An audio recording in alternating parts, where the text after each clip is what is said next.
Pierre-Noël Giraud, bonjour. Bonjour. Vous êtes professeur d'économie à Mines ParisTech et Dauphine et vous avez publié un des livres les plus remarqués de l'année 2015, L'homme inutile, du bon usage de l'économie, aux éditions Odile Jacob. Alors, premièrement, est-ce que vous pouvez nous définir ce qu'est cet homme inutile économiquement? J'insiste sur le mot économiquement. Qui sont ces inutiles?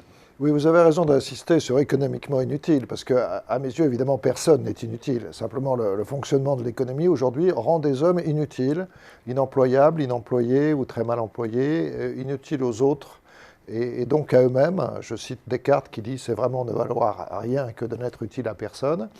Alors, il s'agit des chômeurs de longue durée, il s'agit de ceux qui enchaînent des petits boulots très mal payés, sans possibilité de s'améliorer, de progresser. Les working poor, ce qu'on appelle les working poor aux États-Unis, ce sont des millions de gens dans l'OCDE et des dizaines de millions de gens dans l'OCDE, 16 millions de chômeurs de longue durée, 8% de la force de travail qui n'a qu'un rapport marginal au travail. Et c'est des centaines de millions de gens dans les pays du Sud, les pays pauvres, où il y a par exemple tous les paysans qui n'ont pas assez de terre pour pouvoir vivre vraiment autrement qu'en autarcie, tous les gens qui dans les bidonvilles n'arrivent pas à trouver de travail dans le secteur informel et vivent de la solidarité familiale. Bref, ça fait des centaines de millions de personnes. Oui. Il y a une grande interrogation au sujet de ces hommes inutiles. C'est avec la révolution technologique, avec l'automatisation des tâches à faible valeur ajoutée, on s'interroge, est-ce que le nombre d'inutiles n'est pas amené inéluctablement à croître ? Oui, surtout que l'automatisation concerne de plus en plus des tâches à haute valeur ajoutée, en plus, oui. avec l'intelligence artificielle. Donc demain tous inutiles?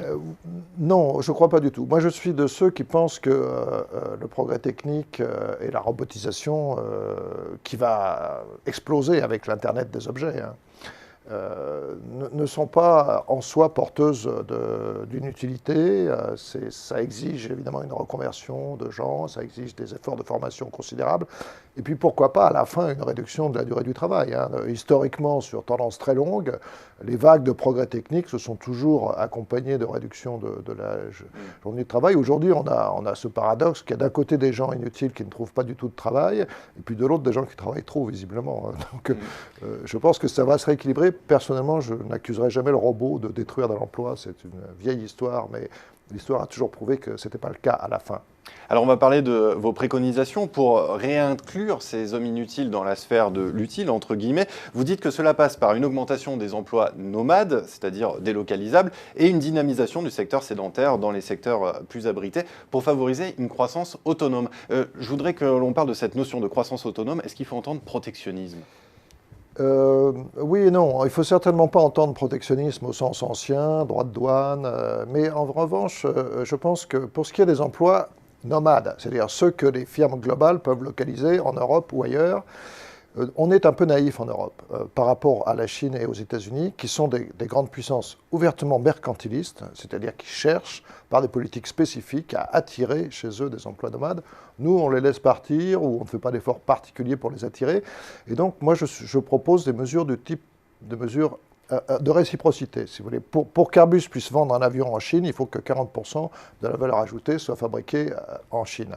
Bientôt se présentera sur le marché mondial, parce qu'il vient d'être certifié, un avion entièrement chinois qui est une copie, un clone, disons, de l'A320. Eh bien, on devrait négocier avec les Chinois pour qu'une partie de l'avion soit faite à Toulouse ou à Hambourg, réciproquement. Vous voyez Ce genre de choses me paraît très utile pour localiser en Europe plus d'emplois nomades. Et alors, où sont les gisements d'emplois? Je vous pose la question parce qu'il y a un passage particulièrement intéressant dans votre livre où vous dites que la croissance verte, c'est vrai qu'intuitivement, on pourrait penser immédiatement à la croissance verte, comporte un certain nombre d'illusions à écarter.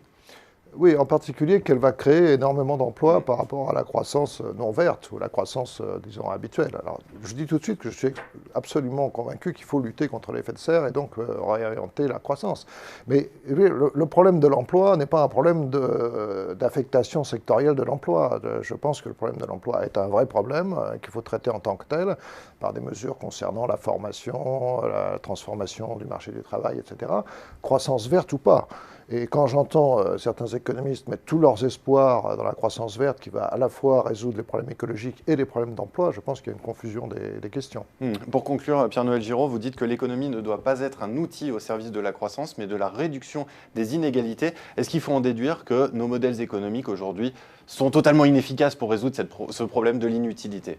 les modèles économiques sont des modèles analytiques. Alors c'est vrai qu'un modèle est toujours construit pour répondre à une question et que la plupart des modèles économiques cherchent à comprendre comment on peut stimuler la croissance alors que c'est quelque chose qu'on n'arrive même pas à modéliser.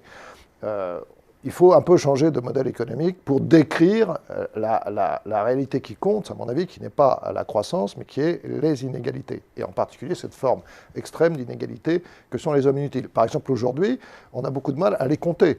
Parce que la comptabilité actuelle, elle est construite sur les modèles anciens, c'est-à-dire des modèles keynésiens qui, eux, avaient comme objectif fondamental la croissance pour avoir la croissance maximum. On n'a pas les bons modèles et on n'a donc pas les bons chiffres. Là, c'est assez difficile à reconstituer. Merci beaucoup Pierre-Noël Giraud. Pour conclure, je voudrais lire un passage de votre livre, Une fois n'est pas coutume, pour souligner l'importance de cette notion d'inutilité et comment la combattre.